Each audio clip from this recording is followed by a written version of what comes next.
कहानी की शुरुआत होती है आयरलैंड में, जहां बहुत सारी पुलिस की गाड़ियों ने एक बंगले को हर तरफ से घेर लिया। ये घेराबंदी उन्होंने बंगले के मालिक अर्थमीज की तलाश करने के लिए की थी, जिसे सरकार ने दुनिया का सबसे खतरनाक चोर घोषित कर दिया था। तभी एक रिपोर्टर की नजर पड़ी कि एक चोर को पुलिस वालों ने पकड़ लिया है, जिसे पूछताछ के लिए ले जाया जा रहा था। उस चोर को पुलिस वाले बंगले से मीलों दूर समुद्र के एकदम बीचों बीच ले गए। वहां पर उससे पूछताछ शुरू हुई। मल्च नाम के इस आदमी को पुलिस वालों ने सवालों के जवाब देने के लिए मजबूर किया। अब पुलिस वाले पूछने लगे कि अर्थमीज कहाँ पर है, लेकिन मल्च ने इस बात के जवाब में कहा कि अभी तो तुम ये जानते ही नहीं कि इस सब के पीछे का मास्टरमाइंड है कौन, क्योंकि असल में बाप नहीं, उसका छोटा सा बेटा, उसका नाम भी अर्थमीज फाउल है, वो इस सब के पीछे है। फिर हम अर्थमीज नाम के उस लड़के को देखते हैं। उसे स्कूल जाना बिल्कुल भी पसंद नहीं था, लेकिन उसकी वजह बाकी सबसे बहुत अलग थी।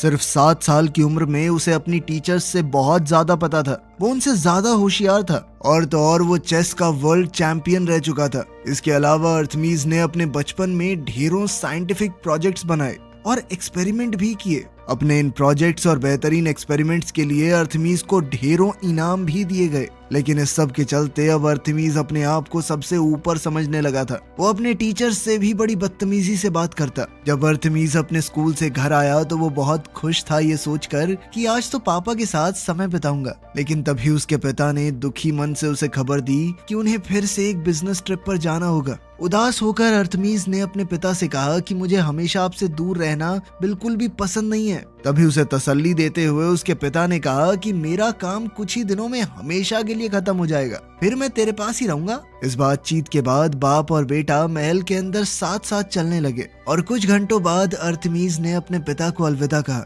वो अपने प्राइवेट हेलीकॉप्टर में बैठकर वहां से चले गए। अगली सुबह अर्थमीज हमेशा की तरह अपने कमरे में नींद से उठा। तभी अचानक महल के अंदर उसे किसी के जोर से चीखने की आवाज सुनाई दी। अर्थमीज जल्दी से ये देखने गया कि आखिर ये आवाज है किसकी। तभी अर्थमीज की नजर डोमोवॉय पर पड़ी, जो कि फाउल परिवार का एक बॉडीगार्ड है। उसके पिता ने डोमोवॉय को उसकी रक्षा के लिए वहां पर छोड़ा था। डोमोवॉय परेशान सा होकर किसी से फोन पर बात कर रहा था। इस सब के बावजूद अर्थमीज ब्रेकफास्ट करने के लिए हॉल में चला गया। अचानक उसने टीवी पर एक खबर देखी जिसमें बताया जा रहा था कि अर्थमीज फाउल कोई बिजनेसमैन नहीं है, बल्कि सरकार ने उसे दुनिया का सबसे बड़ा चोर घोषित कर दिया है। पुलिस का मानना है कि ये आदमी मशहूर म्यूजियम से चोरियां करता है और उसने इंसानी इतिहास की सबसे कीमती चीजें चुरा रखी हैं। और बात ये फैल रही थी कि अर्थमीज का कहीं भी कोई ठिकाना नहीं मिल रहा। पुलिस को उसकी लग्जरी यार्ड भी समुद्र के बीच लावारिस हालत में मिली। इस वजह से पूरी घटना और भी ज्यादा पेचीदा बन गई। ये सारी खबरें सुनकर लड़का बेचैन होने लगा। वो अपने पिता के पीछे जाना चाहता था, लेकिन डोमोवॉय ने उसे पकड़ा। उसने कहा कि मैंने पहले ही अपने लोगों को उनके पीछे भेज दिया है। उसी पल महल के फोन में घंटी बजने लगी, और बॉडीगार्ड के रोकने से पहले ही अर्थमीज ने दौड़कर फोन उठा लिया। फोन उठाते ही एक रहस्यमयी आदमी की आवाज सुनाई दी। उसने कहा कि मैंने तुम्हारे पिता को बंदी बना रखा है, और इसे मैं तभी छोड़ूंगा जब मुझे मेरा अकूलो वापस मिल जाएगा। इस पर अर्थमीज ने पूछा कि दे तो देंगे, लेकिन ये तो बताओ अकूलो है क्या। लेकिन उस आदमी ने कहा कि मैंने सुना है तुम्हारा दिमाग बहुत तेज है, तो एक काम करो, खुद ही पता लगा लो। कॉल के बाद अर्थमीज ने डोमोवॉय से पूछा कि अकूलो क्या होता है। ये सुनते ही डोमोवॉय ने उसे अपने साथ चलने को कहा। महल के एक हिस्से में बॉडीगार्ड ने गुप्त रास्ते को एक्टिवेट किया, जो कि उन्हें सीधा बेसमेंट तक ले गया। डोमोवॉय ने अर्थमीज को बताया कि यही तुम्हारे पिता का छुपा हुआ ठिकाना है, जहाँ परिवार की सभी पीढ़ियों के काम को संभाल कर रखा गया है। डोमोवॉय ने उसे समझाया कि कमरे में मौजूद हर चीज किसी वजह से हासिल की गई है, लेकिन इतने सालों में तुम्हारे पिता के साथ काम करते हुए भी मैंने अकूलों के बारे में कुछ नहीं सुना। इसके बाद अर्थमीज सोच में पड़ गया कि उसके पिता ने कोई तो सुराग छोड़ा होगा। अचानक उसे याद आया कि सोने से पहले उसके पिता उसे एक पोएम सुनाते हैं। पोएम का इस्तेमाल करते हुए वो ड्रॉर्स को चेक करने लगा। इस तरह अर्थमीज को एक डायरी मिली। डायरी को पढ़ते हुए उसे आखिरी पन्ने पर कुछ लिखा हुआ मिला। उसके पिता ने उस शख्स के बारे में लिखा था जिसे अकूलों की चोरी के बारे में पूरी जानकारी है। उसी पल अर्थमीज को याद आया कि उसके पिता उसे हमेशा से एल्व्स और जादुई लोगों की कहानियां सुनाया करते थे। अपने पिता की डायरी पढ़कर उसे यकीन हो गया कि ये सभी जीव असल जिंदगी में मौजूद हैं। इंसानों की पहुंच से काफी दूर ये जादुई जीव रेफ्यूजी सिटी नाम की जगह पर अपनी जिंदगी जीते हैं, जो एल्व्स का घर है। अब एल्व्स की दुनिया में हम कैप्टन हॉली को देखते हैं, जो एक मीटिंग के लिए जा रही थी। तभी उसने देखा कि अकूलों की तलाश से जुड़ी हुई खबरें लगातार जनता को बताई जा रही हैं, जिससे लोगों को ये पता चल जाएगा कि ये चीज जादुई दुनिया के लिए कितनी जरूरी है। थोड़ी देर बाद हॉली मल्च से मिली। मल्च ने अपनी सजा से छुटकारा पाने के लिए हॉली से मदद मांगी। उसे चोरी के इल्जाम में अंदर किया जा रहा था। उसने कहा कि हम दोनों मिलकर क्या गजब की टीम बनाएंगे। मेरी चोरी करने की कला और तुम्हारे जादू को एक साथ जोड़कर हम क्या कुछ नहीं कर सकते। लेकिन हॉली ने मल्च की बातों को अनसुना कर दिया और बिना ज्यादा ध्यान दिए वहां से चली गई। लेकिन इतनी सी देर में मल्च ने उसका कुछ चुरा लिया। कुछ ही समय में रेफ्यूजी सिटी की एक काल कोठरी से ब्रायन नाम के कैदी को उसी विलन ने आजाद कर दिया जिसने अर्थमीस के पिता को पकड़ रखा है। उसने ब्रायन से कहा कि आज से तुम मेरे सारे ऑर्डर्स मानोगे। हैरान होकर ब्रायन ने पूछा कि ये सब क्यों कर रहे हो तुम, जिसके जवाब में उसने बताया कि मुझे एक ऐसे आदमी की जरूरत है जो एल्व्स की फौज के अंदर घुसपैठ कर सके, ताकि मैं जल्द से जल्द अकूलों को वापस हासिल कर सकूं।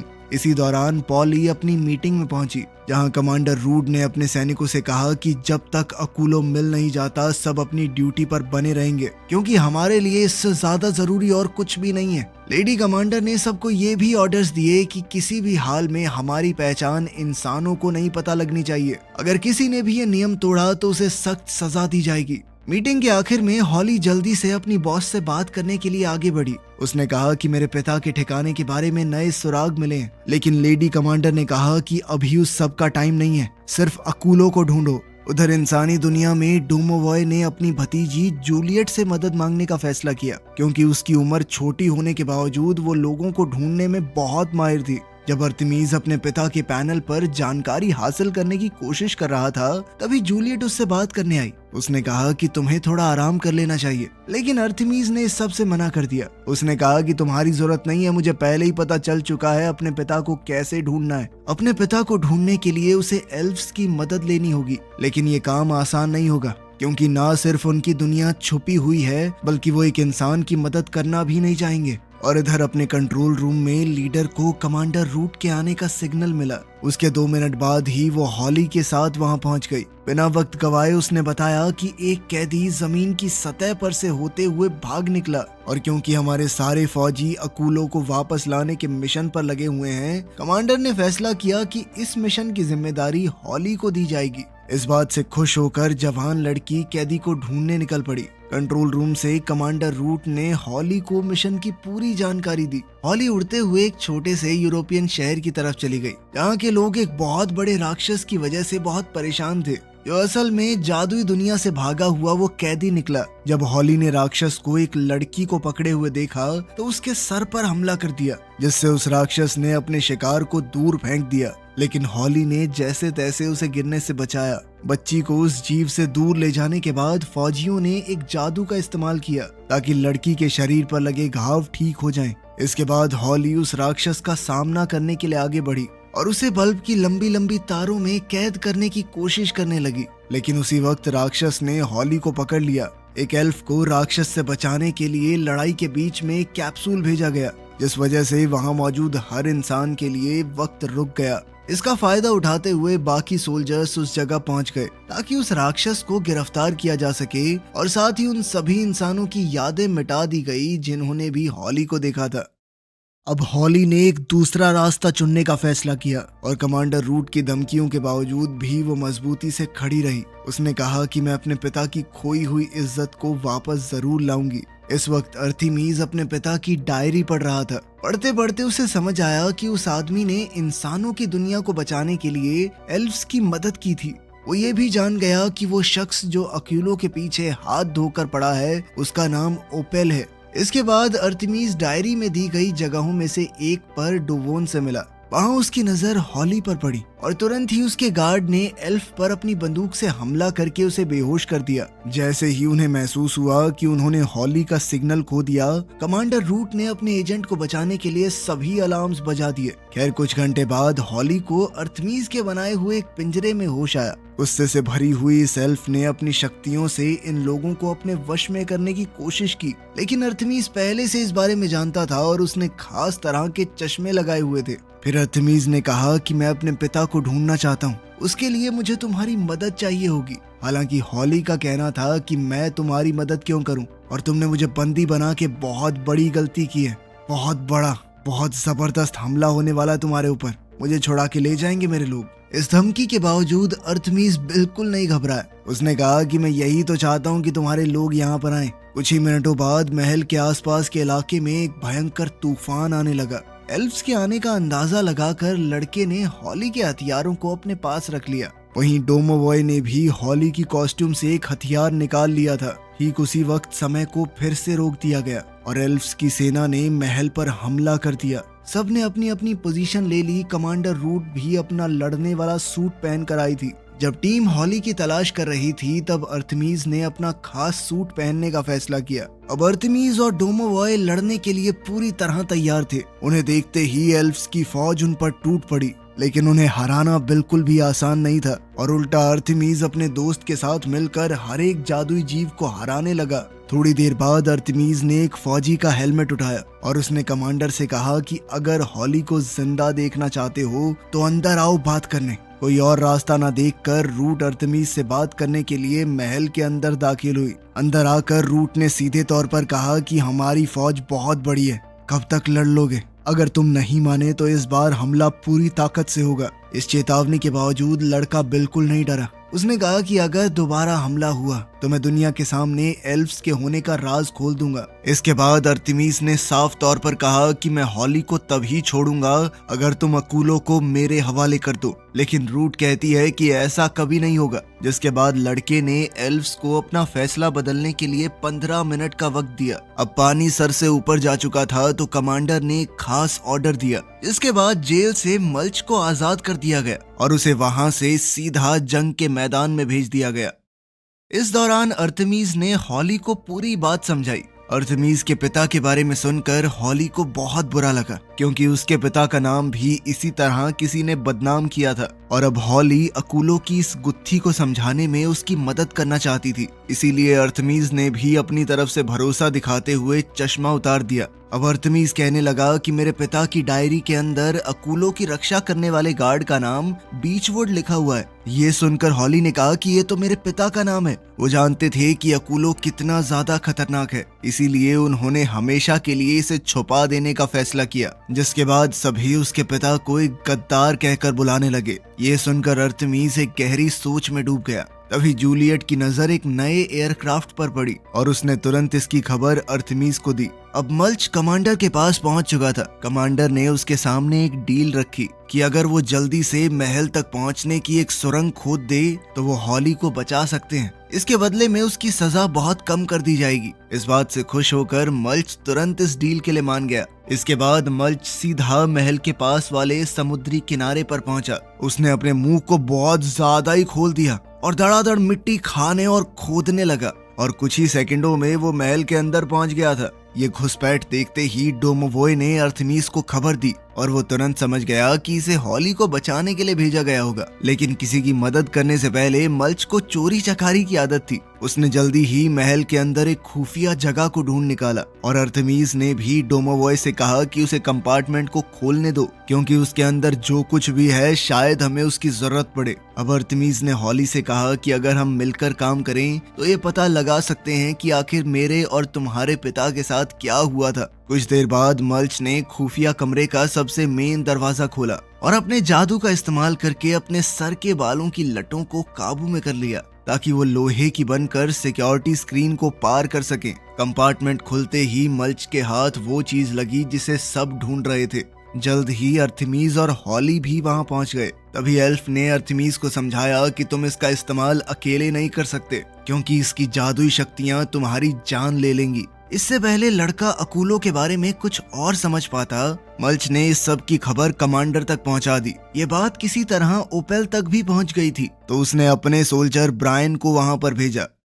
उसी वक्त कमांडर को खबर दी गई कि समय को रोकने वाला डोम ग्लिच कर रहा है। इस पूरी अफरा तफरी का फायदा उठाते हुए गद्दार ब्रायन कमांडर रूट को गिरफ्तार करने के लिए आगे बढ़ा। उसने कहा कि मिनिस्टर्स ने आपस में बात करके एक नए लीडर को चुना है, वो हूँ मैं। गुस्से से लाल हुई कमांडर ने अपने आसपास के सभी गार्ड्स को बेहोश कर दिया। तभी ब्रायन बोल पड़ा कि इतने आसान से मिशन को आपने इतना मुश्किल बना दिया, हमें एक नई तरकीब को अपनाना होगा। तभी अचानक आसमान में एक बहुत बड़ा एल्वन एयरक्राफ्ट दिखाई दिया और ब्रायन ने बताया कि वो एक खतरनाक राक्षस को महल पर हमला करने के लिए लाया है। राक्षस की गरजती हुई आवाजों को पास आता सुनकर सभी लोग इधर उधर भागने लगे। उधर हॉली समझ गई थी कि क्या होने वाला है। अब सेना का सारा कंट्रोल ब्रायन के हाथों में है और उसने सेना को आदेश दिया कि मैंशन के अंदर जादू के इस्तेमाल पर रोक लगा दी जाए। उसने ये भी कहा कि हॉली को बचाने की कोई जरूरत नहीं है, उसका बाप सिर्फ एक गद्दार था। उसी वक्त खतरनाक राक्षस को मशीन से बांधकर महल के अंदर फेंक दिया गया।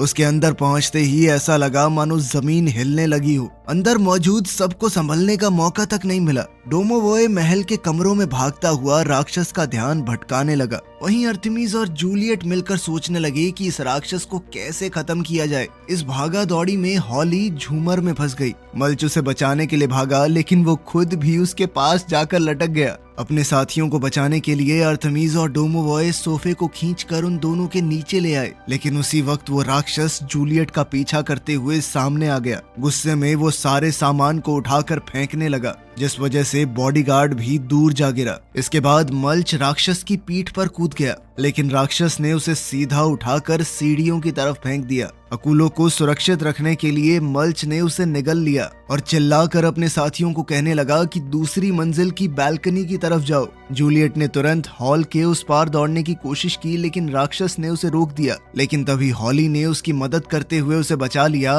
और जूलियट किसी तरह अर्थमीज के साथ एक कमरे तक पहुंच पाई। अब अर्थमीज ने उस दानव पर गोली चलाई और इससे पहले कि वो राक्षस अर्थमीज और जूलियट पर हमला करे, डोमोवॉय सामने आ गया और उसने एक बड़े से सांड के सर का इस्तेमाल करते हुए राक्षस पर हमला कर दिया। लेकिन राक्षस बहुत ज्यादा ताकतवर था। उसने बड़ी ही आसानी से डोमोवॉय को गिरा दिया। जब हॉली ने देखा कि राक्षस ने अर्थमीज को पकड़ लिया है, तो उसने झूमर से कमरे की खिड़की को तोड़ दिया। इसके तुरंत बाद अर्थमीज ने राक्षस के चंगुल से निकलने के लिए खिड़की से छलांग लगा दी। वहीं जूलियट और डोमोवॉय ने भी ऐसा ही किया, लेकिन डोमोवॉय गलती से नीचे फर्श पर गिर गया, जबकि लड़की लटकी रह गई। अर्थमीज की मदद से हॉली ने अपने आप को आजाद किया और जैसे ही राक्षस झूमर की तरफ कूदा, वैसे ही दोनों उस पर साथ मिलकर हमला करने के लिए अलग अलग हो गए। फायरिंग के दौरान अर्थमीज ने अपना जादुई हथियार गलती से फर्श पर गिरा दिया और वो जल्दी से उसे उठाने के लिए दौड़ा, लेकिन उसी पल झूमर धीरे धीरे टूटने लगा।